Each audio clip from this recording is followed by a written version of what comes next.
क्या ये एक फोन है या एक कैमरा जो फोन बनने की कोशिश कर रहा है? जो भी है, ये है Vivo X300 Ultra, जिसने लोगों को थोड़ा ज्यादा ही कॉन्फिडेंट बना दिया है। तो मैंने सोचा क्यों ना कमेंट्स को ही कंटेंट बना देते हैं। So here I am on the streets of Delhi in challenges को टेस्ट करने with the Vivo X300 Ultra and it's photography kit. और ये जितना जो भी सेटअप देख रहे हो आप यहाँ पे, ये 2,10,000 का आता है। तो ऑनेस्टली इतने में एक प्रोफेशनल कैमरा आ जाएगा, वो भी एक किसी बढ़िया लेंस के साथ। तो एक्सपेक्टेशन भी उतनी ही बड़ी है इस फोन से।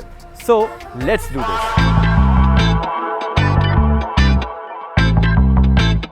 Okay, first challenge, can it compete with a professional camera in street photography?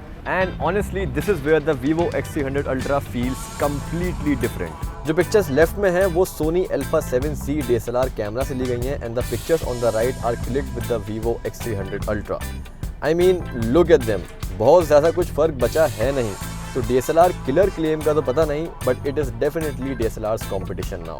The main camera shoots at a 35mm equivalent focal length. ज़्यादातर फोन्स में डिफॉल्ट 1x 24mm होता है, which is wider and more natural, but 35mm feels more टाइटर and way more dramatic. तो ये focal length subject को काफी अच्छा isolate करती है instead of trying to fit everything into the frame.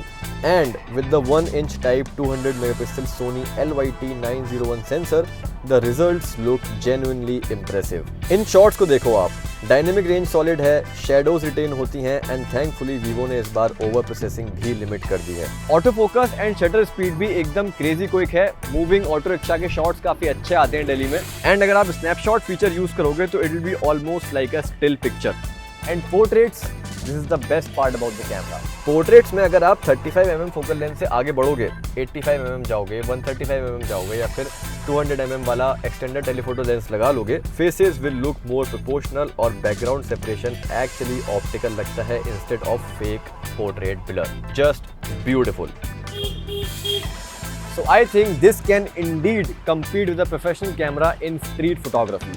जो एक कैमरा से तो कॉम्पैक्ट है, बट एक फोन से काफी बल्कि विद ऑल दिस सेटअप। सिर्फ अगर मैं फोन की बात करूं तो this is the biggest and most protruded camera bump I have ever seen on a phone. अब समझ नहीं आ रहा इसको पसंद करूं या परेशान रहूं।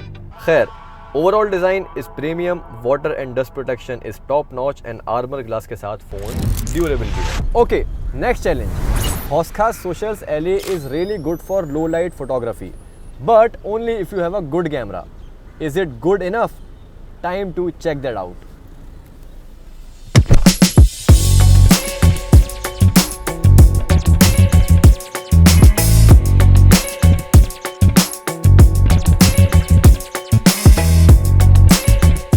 This is Hoskas Socials Popular LE, जो काफी फंकी भी है येट लो लाइट भी है। Now this is where the large sensor really helps. देखो, डिफॉल्ट सेटिंग्स पे ये फोन थोड़ा कलर्स पुश तो करता है। विविड मोड में सैचुरेशन और कॉन्ट्रास्ट थोड़ा ज्यादा लगा मुझे, but then that's also subjective. आप में से काफी लोगों को वो अच्छा भी लग रहा होगा। And even though it's very pink here, low light में अक्सर फोन्स ऐसे सीन्स ओवर एक्सपोज कर देते हैं, but the X300 Ultra understood the scene very well.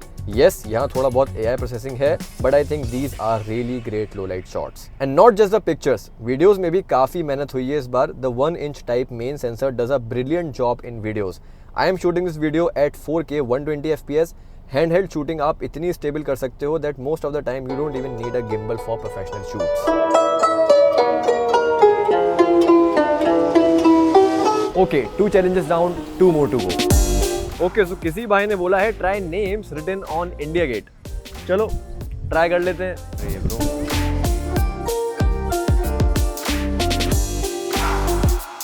भाई जैसा कि आपको पता है, इसमें ऑलरेडी आपको 200 मेगापिक्सल का पेरिस्कोप टेलीफोटो सेंसर मिलता है, जो अपने आप में ही काफी दिग्गज चीज है। 135mm पर भी आपको बढ़िया डिटेल रिटेंशन मिलती है, ऑटो फोकस लॉक काफी क्विक है एंड इवन स्टेबिलिटी काफी सही है with hand held shots. But then इस कैमरा फोन के साथ you get this, and trust me, this is what makes you want to buy this smartphone, legit. You have optional 200mm and 400mm telephoto extender lenses and the results get way better. But इसके साथ साथ इनके पैसे भी भाई ठीक ठाक हैं। With these telephoto extender lenses, compression becomes much more stronger. Background separation बहुत खूबसूरत हो जाता है and suddenly you can isolate subjects that are really far away. तो भाई देखो, प्रोफेशनल कैमरा जैसा एग्जैक्ट रिजल्ट तो नहीं मिलेंगे, but it definitely gives you that feel of power, no doubt. However, आप लेंसेज के डिफॉल्ट फोकल लेंथ से ऊपर जाओगे तो पिक्चर्स काफी पेस्टल हो जाती हैं, जैसे AI जनरेटेड हो। So I would suggest you use them only at 200 mm and 400 mm। बाकी और जूम करना है तो वो सिर्फ कुछ पढ़ने के लिए या कुछ स्पॉट करने के लिए कर लो, नॉट फॉर फोटोग्राफी। ये जो नाम लिखे इंडिया गेट पे, इनकी पीछे की स्टोरी ये है कि वर्ल्ड वॉर 2 में ब्रिटिश आर्मी के बिहाफ पे इंडियन सोल्जर्स गए थे लड़ने। जो शहीद हुए उनके नाम इंडिया गेट पे एनग्रेव कर दिए गए हैं। नाउ अनफॉर्चुनेटली इस फोन से मैं वो नाम कैप्चर नहीं कर पाया हूँ, but I did capture some text written on India Gate, वो भी यहाँ से खड़े होके। आप देख लो कितनी दूर है डिस्टेंस, मुझे मेरी नेकेड आइज से नहीं दिख रहा है, बट इसमें एकदम शार्प, एकदम डिटेल्ड आया है। Okay, the final challenge.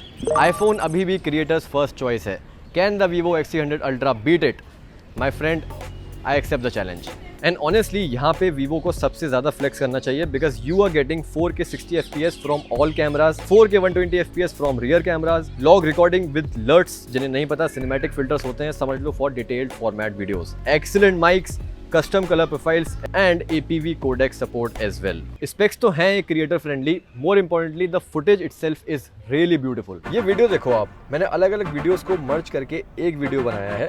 Dynamic range is strong, कहीं भी कलर्स ओवर प्रोसेस नहीं लग रहे हैं। 120 FPS की वजह से there is natural smoothness also. Exposure transition don't feel jarring and stabilization तो हाईलाइट है ही वीडियोस में, और होगा भी क्यों नहीं। इतने बड़े बड़े लेंस दे दिए हैं, इतना ज़्यादा जूम होता है, अच्छा स्टेबलाइजेशन नहीं होता तो फिर प्रॉब्लम हो जाती। But guess what, that's not a problem here. Even with the lenses you can shoot videos hand held, बस सांस रोक के करना होगा। नाउ फॉर प्रोफेशनल्स, अगर आप लॉग मोड यूज करते हो so you get inbuilt LUTs also, जो आप इंस्टेंटली तभी यूज कर सकते हो। And I feel classic film cube makes the picture look very dramatic, but in a good way. For my young fellow street videographers, एक काफ़ी interesting cinematic style है इसमें। सो यहाँ वीडियोस में जाओगे आप, सिनेमैटिक स्टाइल्स में जाओगे और फिल्म स्टाइल सेलेक्ट करोगे तो कुछ ऐसी सुंदर सिनेमैटिक वीडियोस आएंगी आपकी।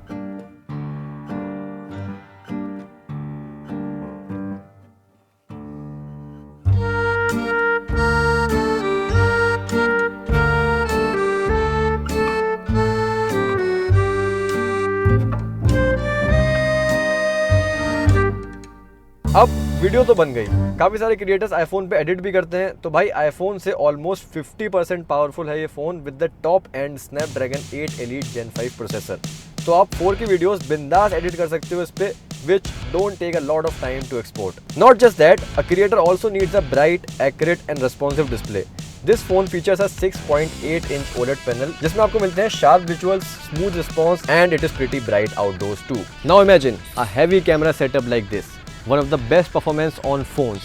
Camera UI जिसमें आपको हज़ारों फीचर्स मिल रहे हैं for video recording. My friend, no offense, but an iPhone can never do this.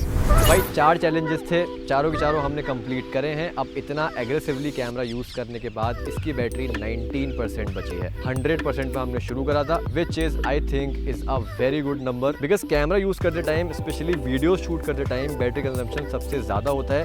And इसकी 6600 mAh बैटरी काफ़ी ब्रिलियंट परफॉर्म करती है। PCMark बैटरी लाइफ टेस्ट में ये फ़ोन 23 घंटे से भी ज़्यादा लास्ट करा, जिसका मतलब अगर आप इसको सिंगल चार्ज पे रेगुलर यूज़ करोगे तो 2 दिन की बैटरी लाइफ आपको बहुत आराम से मिलेगी।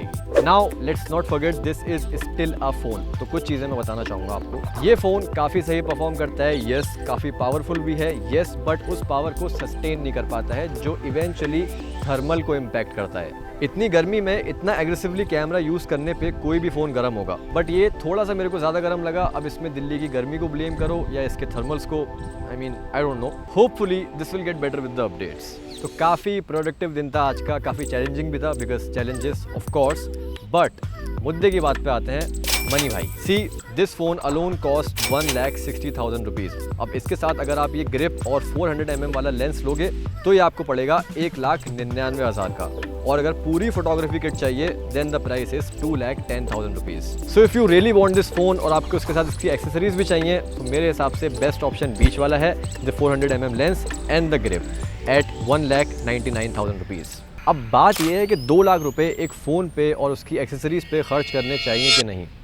सिंपल आंसर है, इट डिपेंड्स। आज पूरा दिन इसके साथ दिल्ली घूमते घूमते एक अजीब सी क्लैरिटी आई है। ये फ़ोन हर चीज़ कर लेता है, स्ट्रीट, लो लाइट, जूम, सब, और काफ़ी बार सरप्राइजिंगली अच्छा कर लेता है। लेकिन हर शॉट में एक चॉइस रहती है, इजी लेना है या सही लेना है। ये फ़ोन इजी को बहुत इजी बना देता है, बट सही शॉट वो अभी भी आपको ही लेना है। और शायद इसीलिए ये फ़ोन सबके लिए नहीं है। अगर आप बस क्लिक करना चाहते हो then it's a overkill, but अगर आप एक्चुअली में फ़ोटोग्राफी समझते हो तो इस फ़ोन का अलग मज़ा है मेरे दोस्त।